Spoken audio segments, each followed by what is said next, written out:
all kinds of destructive wives. And we looked at the dominant wife already. We looked at the dominant wife and what creates the dominant wife. And one of the things that we saw that contribute towards a woman being dominant is the lack of leadership. The lack of leadership by her husband, which forces her to take control of the marriage or whatever. And whatnot.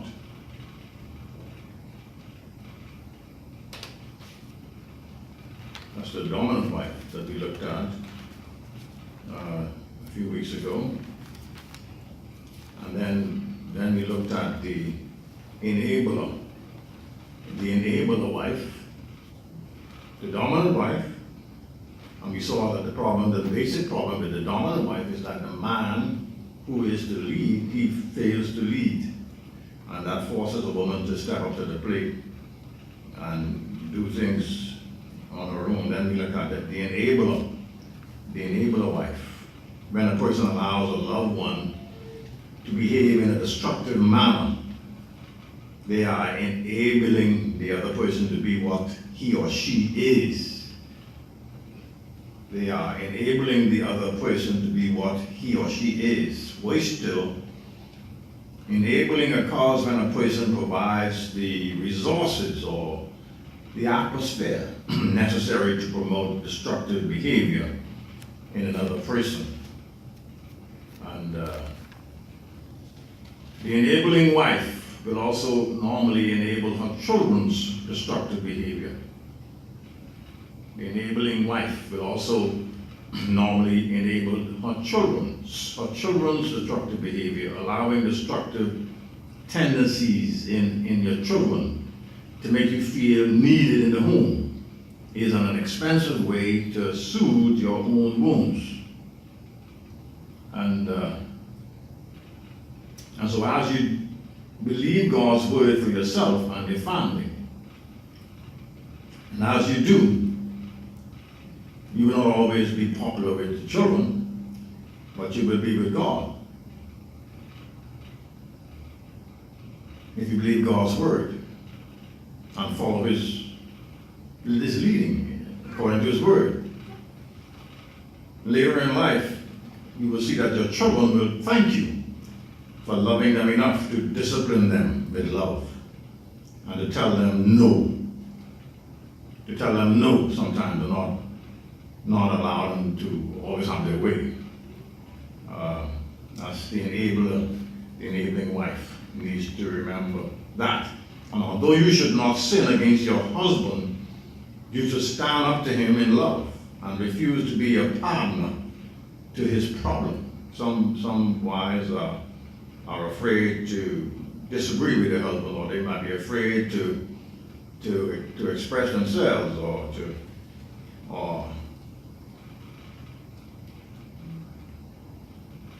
not allow him to have his way, which is destructive. And so that is called an enabler wife. Rejection is one of the deepest hurts that a person endures throughout his or her lifetime. So fear of rejection is typically one of our deepest fears. And some women do not become enablers out of low self-esteem or out of not understanding love properly, but they become enablers out of fear of rejection and fear of being alone. That is the enabler wife.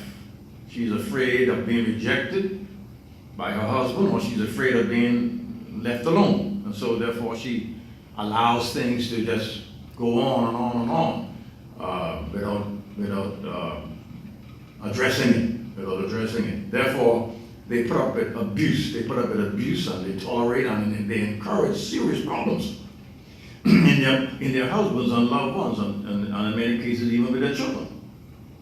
because they are afraid of being rejected either by their husbands or by their children, or they are afraid of being left alone by their husbands and in some cases by their children. They don't want their children to grow up and go away and leave them alone on their own. So they put up, in many cases, this enabler kind of wife or a mother. She puts up with foolishness from her husband and children.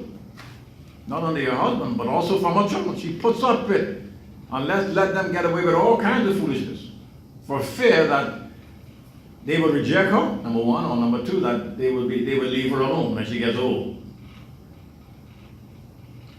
That's an enabler wife. Enabler. And so today we want to look at the distracted wife. The distracted wife. We looked at the dominant wife. We looked at the enabler last time. Now let's look at the distracted wife. I said distracted. It's distracted. The distracted wife is what we're looking at this morning. Not the enabler. We're not looking at the enabler. We dealt with that last time. The enabler. I'm sure we all understand what an enabler is. She's a laissez-faire kind of a mother, or a laissez-faire kind of wife who just sits back and just let things happen. Let things happen in the home without addressing it. That's the enabler. The dominant wife is a wife who has to step up because her husband fails to lead. So she has to step up to the plate and take over. And she becomes like a Jezebel, like some people might say. That's the dominant wife. The dominant. So we're not looking at the dominant wife, we're not looking at the enabler. We're looking at the distracted wife. Okay? The distracted wife, and according to Titus chapter 2, verses 3 to 5, it says, likewise, teach the older women to be reverent in the way that they live. Teach the older women to be reverent in the way they live, not to be slanderers or addicted to much wine, but to teach what is good. That's the older women. The older women are to teach what is good. And then they can train the younger women, talking, of course, this is in the church setting, and then they are to train the younger women to love their husbands and children. That's the older women in the church. So which suggests that the older women ought to be mature. The older women in the church ought to be mature spiritually, and they ought to be mature women socially and mentally and otherwise, so that they can train the younger women. The problem with many older women in the church is they are immature themselves. Right. They are immature themselves, and they can't teach nobody. They got problems themselves. Many of them. Many of the older women in churches nowadays, they are so immature themselves. I mean, they can be 50, 60, 70, and they are immature. They are immature, so they can't really teach the younger women in the churches. You follow? In many cases, one of the problems is that many of these older women in the churches might not even be educated. And so they are insecure already. They're not educated. They can't communicate properly. They don't know how to think critically. And many of the younger women in the churches might be properly educated or better educated than them. So that's a problem. That's a big problem to begin with. How could, and those younger women will laugh at them because of their old, archaic way of thinking and what have you. And so these are some of the issues that we have to deal with and face with within the church, because the older women are to teach. The older women are to teach what is good. So which means that the women in the church ought to be growing themselves so that they can graduate to that level where they can teach the younger women. They shouldn't just be coming to church, but they should be well-rounded, they should be well-read. They should be people who read the Bible, who read widely, so that they can offer something to the younger women in the church. in the churches and so on. Not just come to church, but they should be well read and well rounded. And so they have to teach what is good. Then they can train the younger women to love their husbands and children. That's what the older women should do to the younger women. Get them together and teach them, maybe once a week or twice a week or once a month or whatever. Get the younger women in the church together and teach them about how to be a woman, how to be a good mother, how to be a good wife to your husband, and how to be a good mother to your children, and so on and so forth. But that is something that is hardly ever done in churches these days because of selfishness in a whole lot of cases, because of selfishness on the part of the older women who are supposed to be mature enough to teach the younger women and show them, pull them aside and say, honey, let me show you some things about life. Let me show you how to cook, or let me show you how to keep house, or let me show you how to teach you how to take care of the children and how to train your children and whatnot. That's what the older women in the church ought to be doing. But again, you don't see that. You don't see that. And all the years I've been around the churches, I never saw it. I never saw it happen. And they had to be self-controlled, these women. They had to be self-controlled and pure, to be busy at home, to be kind and to be subject to their husbands, so that no one will malign the word of God, these women, these older women. That's what Titus is saying here. Teach the older women to be reverent. He's saying teach them to be reverent in the way they live. Teach them to be reverent. Teach them to not be slanderers and gossipers and going from house to house slandering people and talking about people, or getting on the phone and whatnot, gossiping about people and whatnot. No. Titus say no. And so, again, we're dealing with the distracted wife. The distracted wife. That's what we're dealing with this morning. June was a well-groomed woman who had lived all her life in a high-income bracket. Okay? She was confident and articulate. June was extremely honest. Extremely honest. From June's point of view, she and her husband Al had never had a close relationship. And that is so true of so many relationships, so many marriages. But they had never had a close relationship in their marriage. Al was in college when they married, and they kept him away from her a lot because of his studies and whatnot. After he graduated from law school, he became an associate with a law firm and immediately became absorbed in upward mobility in his firm as a young lawyer. And while June lived in financial security and had all the social trappings of any woman's dreams, there was one thing that she did not have in that marriage relationship: her husband's attention. She didn't have her husband's attention because he was a young lawyer who was on the way up. And that required him maybe spending a whole lot of time away from home, meeting with clients, maybe at the office or what have you. And they didn't have enough time with each other. Her husband's involvement in his work and what have you kept them apart. And so when I asked how she had dealt with Al's distracted husband syndrome, she replied that early in the marriage they had fought regularly about all of the time, all of the things that they discussed and what have you. And he spent much time away from home, and they fought about these things. They fought, and they argued about that a whole lot. And so she had expressed her feelings to him, but although he had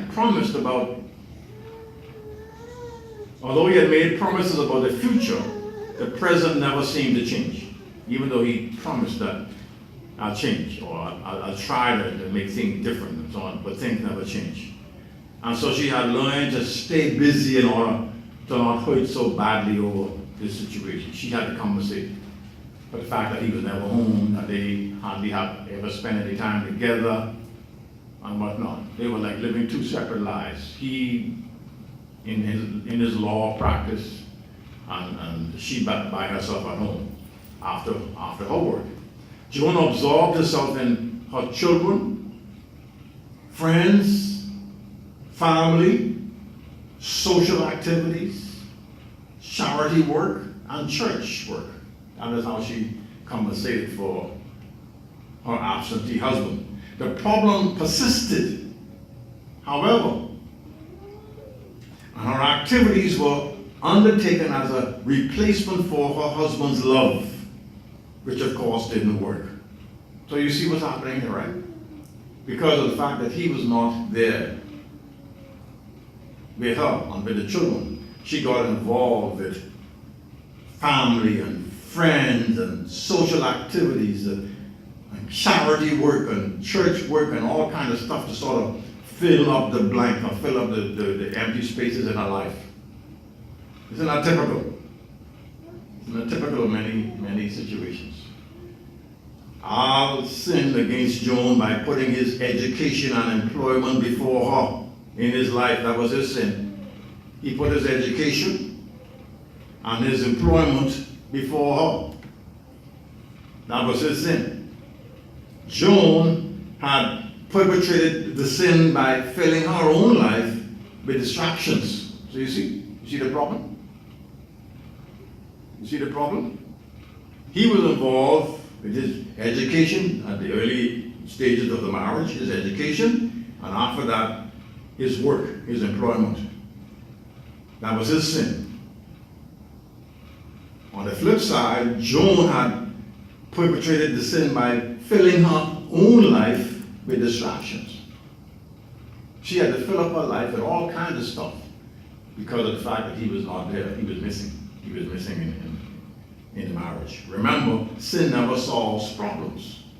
It only perpetrates them. It only perpetrates them. And so although there was a good explanation for the reason that Joan busied herself with other things, to do so was the wrong decision. You agree? What she did was wrong. What she did was wrong. But I guess that's the sort of reaction of most women, most wives who do the same thing. Because he's not there, she would fill up her life with all kinds of stuff, all kinds of activities. Her friends and her family and charity work and social activities and in some cases church activities or church work. Rather than responding to Al's distraction, Joan should have kept her heart turned towards Al and acted and prayed in a godly way for the Lord to correct him. That should have been her response. Now most women wouldn't even think of that. Most women won't even think of that. Let me repeat that. Rather than responding to Al's distraction, Joan should have kept her heart turned towards Al, her husband, and acted and prayed in a godly way for the Lord to correct him. That should have been her response. Not get involved with all kinds of social activities and charity work and friends and family and this, that, and the next thing. You see? Don't forget now, she was a Christian woman. But she used the wrong option. She used the wrong method of dealing with the problem. Instead, she turned her heart away from Al. She turned her heart away from her husband and busied herself with other things, leaving no one to fight for the marriage, and that's the problem. There was no one fighting for the marriage. Al was not fighting for the marriage, and she wasn't fighting for the marriage. They just went their separate ways. You follow? He's living his life, she's living her life. And nobody's fighting for the marriage. In the meantime, nobody was even praying for the marriage. And that is what she should have been doing. And so it was no surprise to learn that Al had been having an affair for several years. He's been having an affair for several years. That was a problem. It wasn't her fault, but a climate for adultery had been created by their mutually destructive relationship. You see? A climate for adultery had been created. A climate for adultery had been created. He was busy, away from home, at work, at late at nights, and so on and so forth, traveling maybe to see clients, different cities, different countries, or what have you. She getting involved with family and friends and social activities and this, that, and the next thing. Nobody praying for the marriage. Huh? He's living his life. She's living her life. They both going in different directions. And the marriage was left unattended. The marriage left unattended. Like I said, it wasn't her fault. It wasn't her fault directly that I got involved in a relationship in the marriage. It's not her fault. But a climate for adultery had been created. That's the point. Remember that time. A climate for adultery had been created by them mutually distracted relationships. Come on. He's living on his life. She's living her life. They maybe they're sleeping in the same house, under the same roof, maybe in the same bed. They have kids together. They maybe eat together and what have you, but they were two separate people. They were not doing anything together. And she being a Christian, she was not praying. She was not praying for her husband. When she realized that her husband had a problem or there was a problem in the marriage, instead of her praying about it, taking it to God or what have you, what she did instead, she got involved in all kinds of stuff.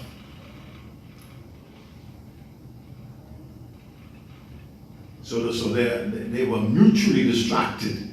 He was distracted from her, and she was distracted from him. Problems, big problems. So just as a man needs to turn his heart towards his wife and home, a woman must learn to do the same thing. Just as a man needs to turn his heart towards his wife and home, a woman must learn to do the same thing. Since the husband had a higher priority than anything in the woman's life, except God, she must faithfully protect the time and energy that he deserves for the rest of their marriage.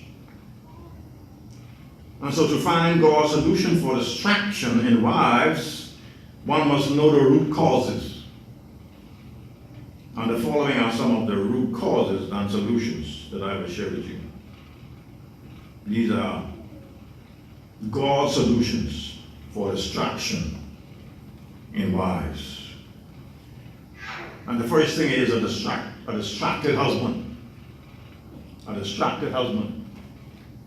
That's the first problem. A distracted husband. A distracted husband leaves a wife emotionally vulnerable.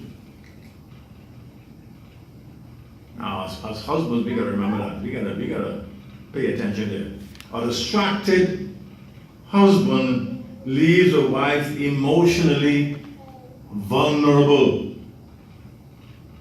Rather than filling the void left by a distracted husband with excessive activities and projects of her own, a woman must use her time and energies to pursue her husband and to create an environment in their home that attracts him.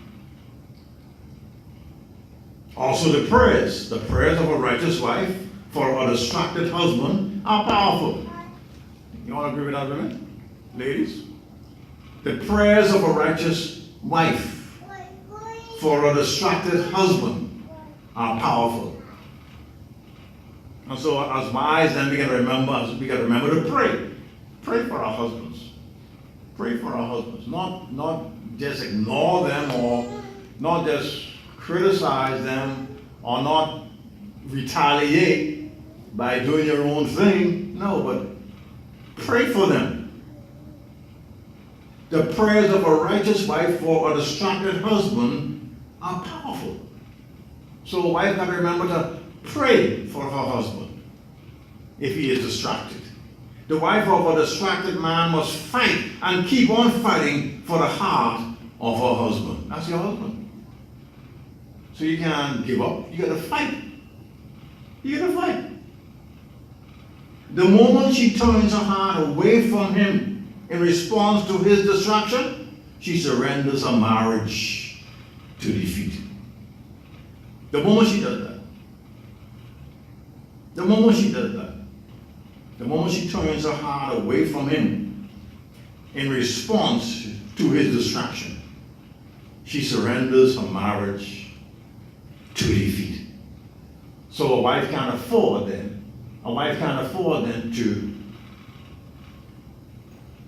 to turn her heart away from her husband in response to his distraction.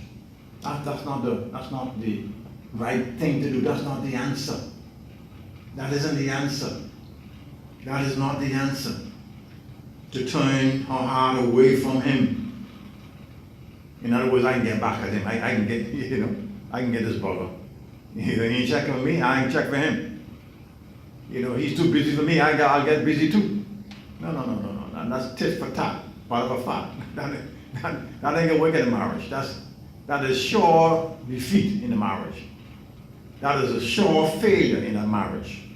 No.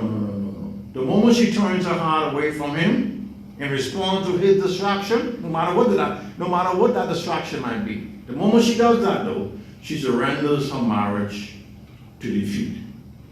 And the moment she does that, she might as well give up the marriage. With that attitude, she might as well walk with the marriage, file for divorce or something. Because it ain't work. It wouldn't work. That approach wouldn't work. That approach wouldn't work. Okay, number two is motherhood. The primary reason many women do not have the energy and time that they need for their husbands is because they expend them on their children. Or they give their children all their time, they give their children all their energy. Knowing how demanding children are and how distracted men may be, a woman must seek every means available to protect her best time. Energy and affection for her husband. And sometimes this means the husband must help more with the children also. It can mean training the children to respect your needs, to direct attention towards your husband at certain times of the day or the evening. We're talking mostly about younger children, of course, who need your time, that sort of thing. And young children can really make a lot of demands on parents, especially the mother. But even though that might be so, a mother still must train her children. She must train the children to respect her needs, to direct attention towards her husband. A wife must train the children to understand that, hey, my husband needs me too. Daddy needs me too. I can't give all my time and all my attention and all my energy to you all. Daddy came home now and I get to spend some time with Daddy. And so a wife needs to train her children to understand that. Don't expend all her time and all her energy with the children until 9, 10, 11 o'clock at night. And at that time she's so tired and she's so pooped out. She ain't no use to nobody. All she want to do is go to sleep. Right, All she want to do is go to sleep at that time because she burning herself up with the children. And so a wife needs to train her children to respect her needs, to direct attention towards her husband at certain times of the day or the evening. No, okay, Junior. I know you might want mommy right now to do this or do the next thing, but right now I gotta go spend some time with Daddy, okay? I got to go spend some time with daddy now. Okay, children? Now I'm going in the room and I'm gonna be watching television with daddy. That's what you say, of course. I'm going right there, you know. I'm going in the room now and I'm gonna spend some time watching television with daddy. So I want you all to be over here.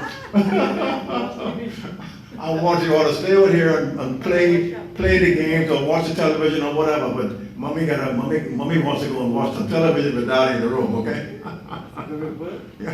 So y'all be good now. Y'all be good. Mommy will come over in a while, okay? But right now, daddy wants me to watch a television program with him. Good movie on. There's a good movie on that Tino like.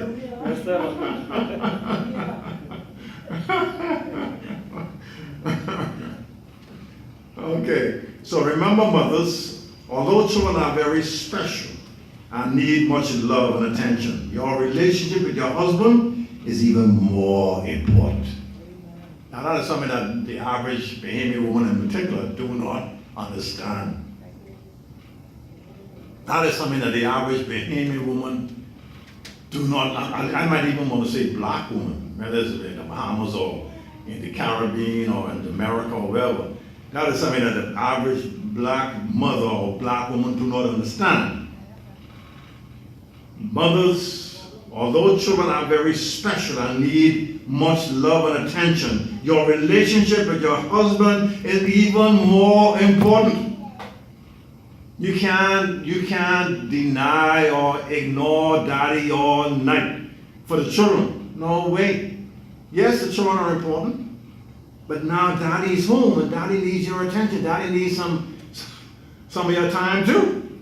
So don't allow yourself to be a mother at the expense of being a wife. That's the point. That's the point. Don't allow yourself to be a mother at the expense of being a wife. Your husband needs you, and your children need to see a healthy relationship between you and your husband anyway. They want to see that. They want to see that. Your children want to see a healthy relationship between mommy and daddy. They want to see that. They want to see that mommy loves daddy too.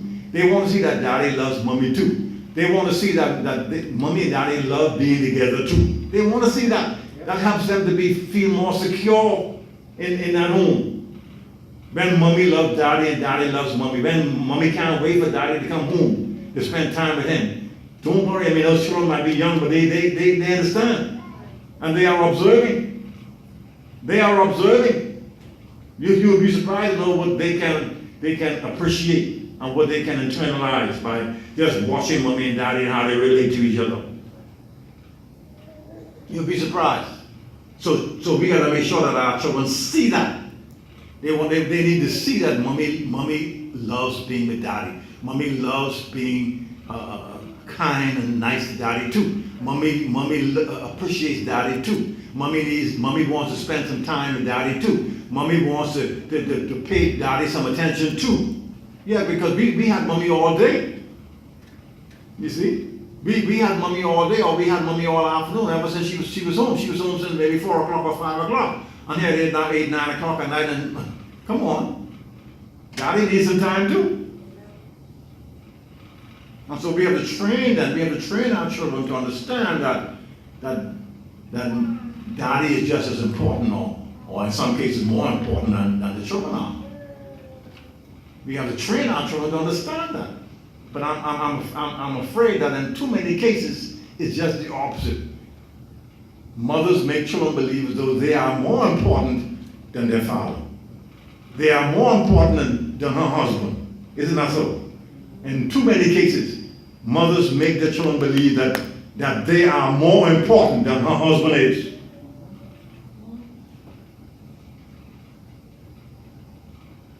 And that is a tragedy. That is a tragedy in marriage. That is a tragedy in relationships. Because guess what? The husband understands that. He senses that too. Especially Bahamian men. Bahamian men sense that at home I am important. What's the point? What's the point of me coming home? You follow? What's the point of me being here when I'm not appreciated? I'm not appreciated. Everything is a children. Children. I never get no time. I never get no attention. nobody cared to fix my meal. Nobody, and whatever they leave there is only leftovers. They don't eat all the best part of the food, don't pick over it, and they left a couple bones and pot. With 1 or 2 peas. Huh? They left everything in the pot, 1 or 2 peas with bone, and now I got to scrape it up. Some of them went back for second helping and third helping. They didn't care that daddy ain't eat yet. Huh? And mommy allowed that. Mommy allowed that. Mommy allowed the children to go back in the pot and pick over the food and eat this and eat that and leave hardly anything for daddy. And when daddy comes home, he's hungry. And guess what? Daddy sees, daddy understands what's going on here. These people don't appreciate me. And he's hurt. He feels hurt. He feels hurt. And that's one of the reasons why many men go out of the home. Because they feel rejected by their own home. They feel rejected. They feel rejected. Your husband needs you, and your children needs to see a healthy relationship between you and your husband. And so when your children are grown and gone, you and your husband will still be together. If you work at your marriage, that is, you'll still be together. In many cases, those children leave home and they don't come back, they don't check. They don't even come back to check on their parents. So if there is no relationship between mommy and daddy, if there's no relationship between husband and wife, and the children are gone, dog eat your lunch. Dog eat your lunch. Children are gone. Yes, husband and wife home now, and there was no relationship between husband and wife all those years. Because why? The wife made no real effort to establish a relationship between her and her husband. It was all the children. Everything was the children. Now the children are gone. They all are married. They might even be living in a different country, living on a different island. They ain't even checking for us no more. Just the 2 of us, 2 old fogies who don't even have a relationship, with no relationship. No relationship. Because everything was put into the children. You see? Everything was put into the children. Okay, so that's motherhood. Number 3 is overload. Overload. When a woman has to work, raise children, keep a house, and love her husband, she can feel overwhelmed at times. We especially don't want to seem insensitive about overload, because some women don't have a choice. Some women don't have a choice. Or they are sacrificing for the sake of their families.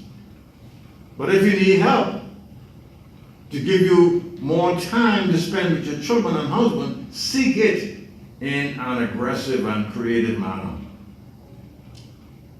Specifically, if there is a way to lighten your load by dropping non-essential demands, do it. Do it.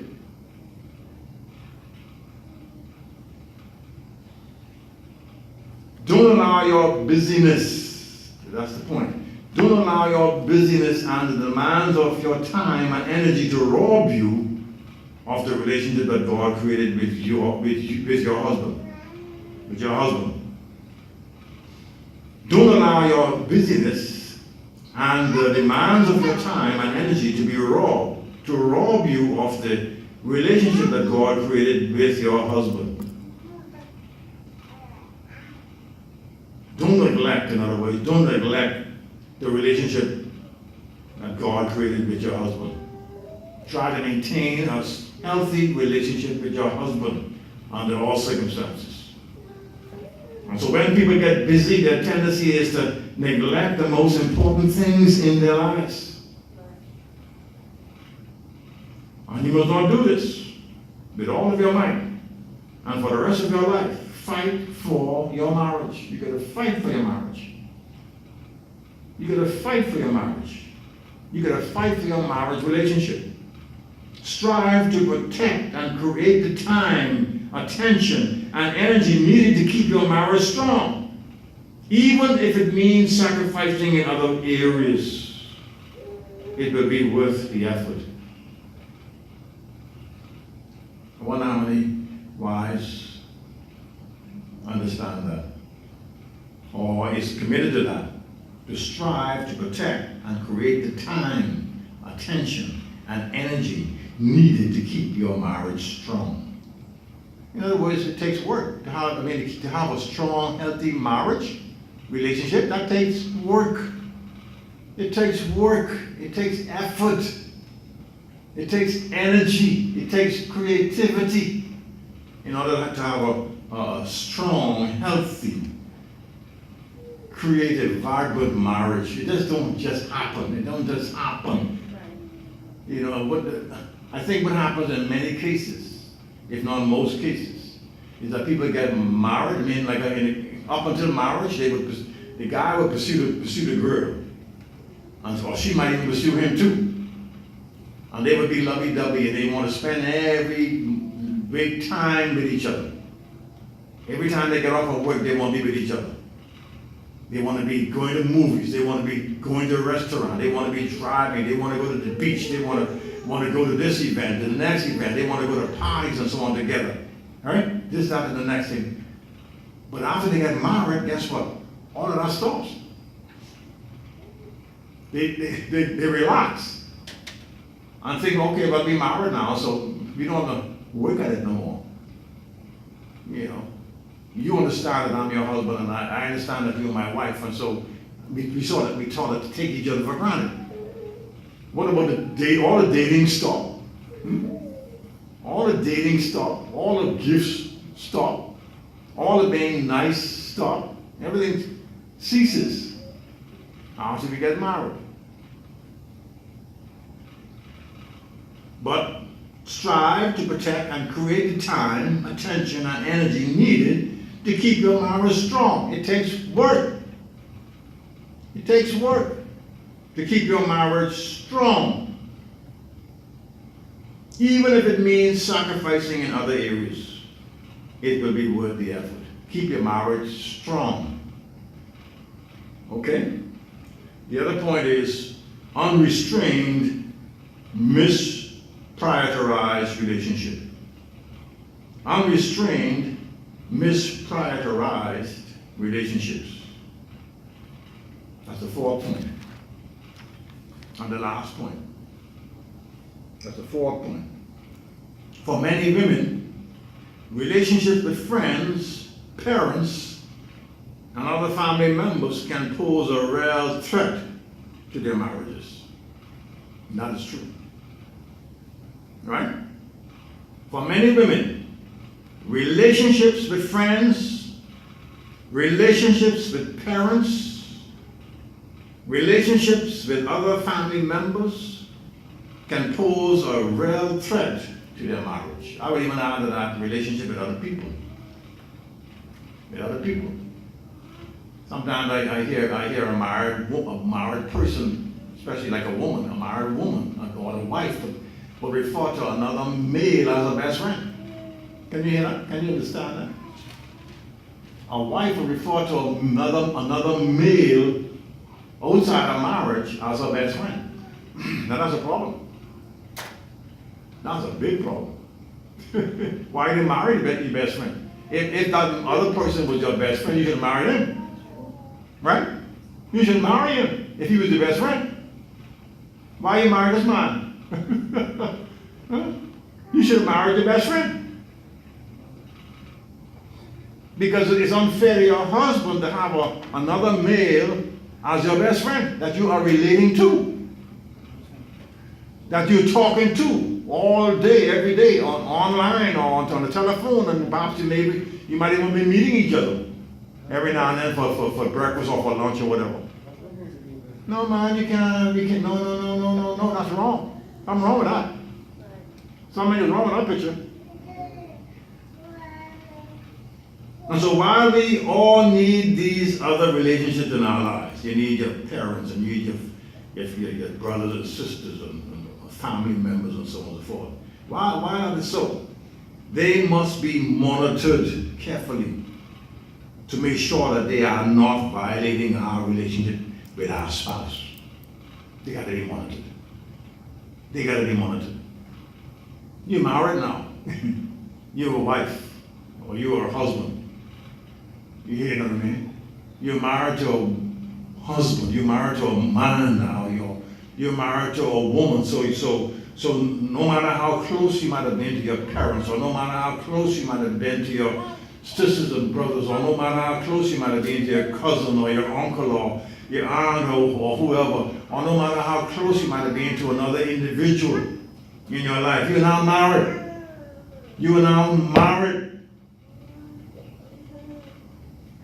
You're now married. And that shouldn't have to be spelled out. I mean, that's a no-brainer. You're married now. You know? So these other relationships must be monitored carefully. They must be monitored carefully. And the operative word there is carefully. They must be monitored carefully to make sure that they are not violating our relationship with our spouse. And they might be your parents. You might even be your mother or your father. You can't allow your relationship with your mother or your father to interfere with your marriage relationship. You can't. I say mother, yes. You love your mother, yes. And that will never change. But now you have a wife or you have a husband. You have a husband. And so you cannot compromise that relationship with your husband. Forsaking all others, cling to your spouse. You have to leave. You got to leave first.